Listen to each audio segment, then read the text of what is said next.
Now let's turn to Myanmar, where a civil war has been raging for months. On the one side, you have the military junta, who took over the country after a coup in 2021. On the other side, you have the rebels, armed militias from various ethnic groups. Now, these rebels have been pushing the military back for months, and yesterday they achieved another major victory. They ousted the junta from the town of Myawaddy, near the border with Thailand. The junta has confirmed that it has withdrawn its troops. But the situation is still tense. Residents are fleeing the town. They're making their way across the border into Thailand, which has sent alarm bells ringing in Bangkok. Here's our report.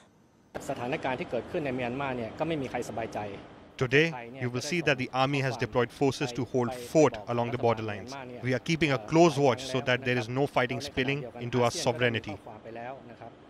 That was Thailand's foreign minister. He made that statement earlier today, while he was in the border town of Mae Sot in northwestern Thailand. A river flows at the edge of town, and that marks the Thailand-Myanmar border. Across the river lies Myawaddy, the latest town to slip from the Myanmar junta's grasp. Myanmar has been under junta control since February 2021. And for over 3 years, the junta has tried to consolidate its rule, stamping out resistance with brute force. But a few months ago, the people had had enough. On October 27th last year, 3 armed groups launched a rebellion, and soon it spread to every corner of Myanmar.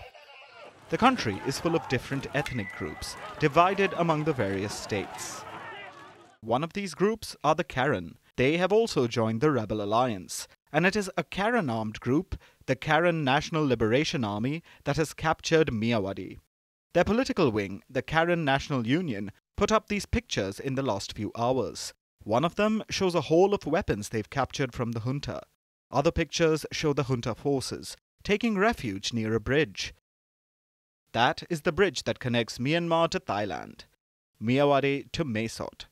It is now at the center of the action. Junta forces are taking refuge there, knowing the rebels won't attack them because of the Thai troops nearby. As Thailand's foreign minister pointed out, Bangkok has ramped up troop presence on its side of the border. Heavily armed Thai troops are patrolling the area to ensure that violence doesn't spill over. And their presence is also why people are fleeing towards Thailand.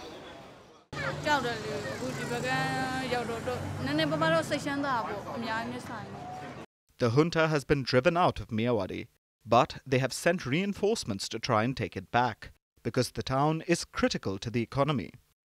Myawaddy is the gateway for land-based trade between Thailand and Myanmar. 2023 saw $4 billion in overland trade between the two countries. $1 billion worth went through Myawaddy, so the junta will do everything possible to recapture it. Now that their troops are out, they may resort to aerial bombardments, which is what the locals fear. That is why they're leaving. Thailand also doesn't want any airstrikes, which is why it mobilized its fighter jets on Wednesday. The Thai jets were patrolling their airspace as a warning to Myanmar's junta. Thailand wants the fighting to end. They're already getting flooded with refugees. It was about 4,000 people every day this week. Thailand will soon reach its limit, which is why it's pushing for peace and warning against an escalation. Maybe it's a time to reach out and make a deal.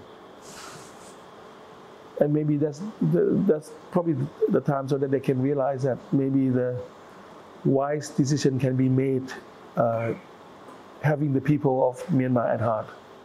But will Myanmar's junta listen? We'll find out in the coming days.